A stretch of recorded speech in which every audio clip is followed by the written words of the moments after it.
Bonjour et bienvenue sur Info du Continent. L'actualité au Niger. L'ambassadeur de France au Niger est pris en otage, déclare Emmanuel Macron. Le président français Emmanuel Macron a affirmé que l'ambassadeur de France au Niger est pris en otage par la junte militaire qui s'est emparée du pouvoir dans le pays. Au Niger, au moment où je vous parle, nous avons un ambassadeur et des membres diplomatiques qui sont pris en otage littéralement à l'ambassade de France, a déclaré le président français lors d'un déplacement en Côte d'Or. Rappelons que la Côte d'Or est un département français parmi les 8 que compte la région Bourgogne-Franche-Comté. On empêche de livrer la nourriture, ils mangent avec des rations militaires, a ajouté le président français.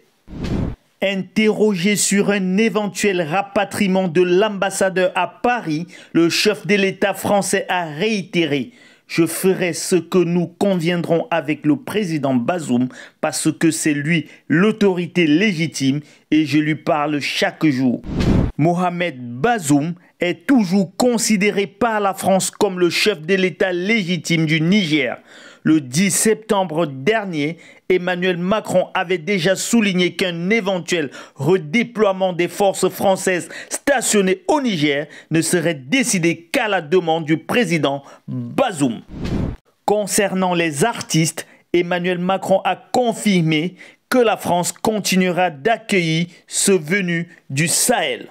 Il a par ailleurs concédé que pour les artistes nigériens n'ayant pas encore leur visa, la situation s'annonçait compliquée car l'accès aux services consulaires français n'est plus possible.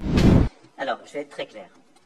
Lorsqu'on dit il n'y aura pas de visa, on annule tous les événements qui seraient faits en France avec des artistes venant du Burkina, du Mali ou du Niger, c'est faux. Ça ne se passera pas. Parce que la vocation de la France, c'est d'accueillir les artistes, les intellectuels, et de pouvoir justement les faire rayonner en toute liberté. Il se trouve d'ailleurs que dans quelques semaines, nous aurons l'occasion d'accueillir un festival sur lequel je m'étais engagé et que nous avons créé, qui s'appelle Industrie culturelle et créative Africa, et que nous avons préparé. Je vous rappelle que la France aussi, on est un des rares pays au monde à avoir fait ça. On a créé cette saison Africa 2020 qui a permis de faire rayonner à la fois les artistes, mais aussi les innovateurs, etc. du monde, du continent africain. Donc, c'est notre vocation, on continuera d'accueillir, évidemment. La deuxième chose, c'est que oui, nous avons stoppé les actions au Sahel, mais pas chez nous. C'est bien le distinguo que je veux faire et c'est la confusion qu'il y a eu.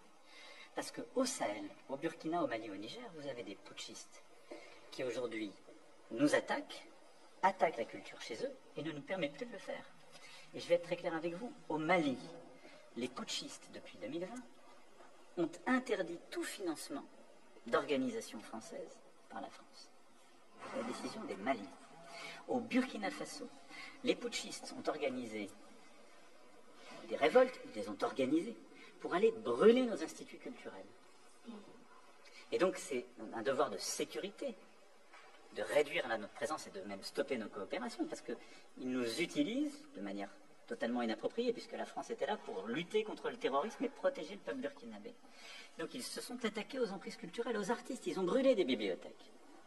Quant au Niger, au moment où je vous parle, nous avons un ambassadeur et des membres diplomatiques qui sont pris en otage littéralement à l'ambassade de France et on l'empêche de livrer la nourriture, ils mangent avec des rations militaires.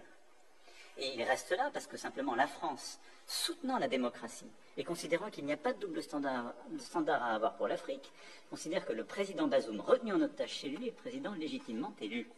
Comment voulez-vous que nous délivrions des visas aux faisions de la coopération culturelle quand vous n'avez plus la possibilité même pour un ambassadeur de sortir, qu'il est persona non grata et qu'on refuse qu'il puisse s'alimenter? Et donc il ne faut pas retourner la charge. La faute, c'est celle des putschistes. Aujourd'hui, vous avez au Mali, au Niger ou Burkina, des ennemis de leur peuple, des ennemis de la liberté d'expression, des ennemis de la culture. C'est un fait. Nous continuerons d'être des amis et des promoteurs de celle-ci, et c'est pourquoi nous continuerons d'accueillir les artistes de tout le continent africain, comme les intellectuels et les chercheurs. Est-ce que ça vaut pour les militaires au Niger? Est-ce qu'il faut les rapatrier par sécurité? Je ferai de toute façon ce que nous conviendrons avec le président Bazoum, parce que c'est lui l'autorité légitime et je lui parle chaque jour. Merci beaucoup. Préciser votre pensée sur les visas, parce que vous dites d'un côté, en effet, il ne faut pas stopper cette coopération culturelle, mais l'autre, vous dites, dans cette situation, on ne peut pas délivrer des visas. Donc ça veut dire quand même que cette coopération, pour l'instant, d'abord, beaucoup des coopérations qui sont lancées, vous avez des artistes qui ont leur visa. Premier point, donc on ne va pas stopper, c'est pour ça que je tiens vraiment à préciser ça. Après, quelqu'un qui voudrait dans 15 jours aller à l'ambassade de France au Niger pour demander un visa, c'est pas qu'on l'interdit, c'est juste qu'on ne peut pas la lui donner, à cause des putschistes, et pour des raisons de sécurité. Voilà, pour être très pratique, mais c'est pas entre guillemets une doctrine. Merci infiniment. Restez connectés sur Info du Continent pour être toujours plus près de l'actualité.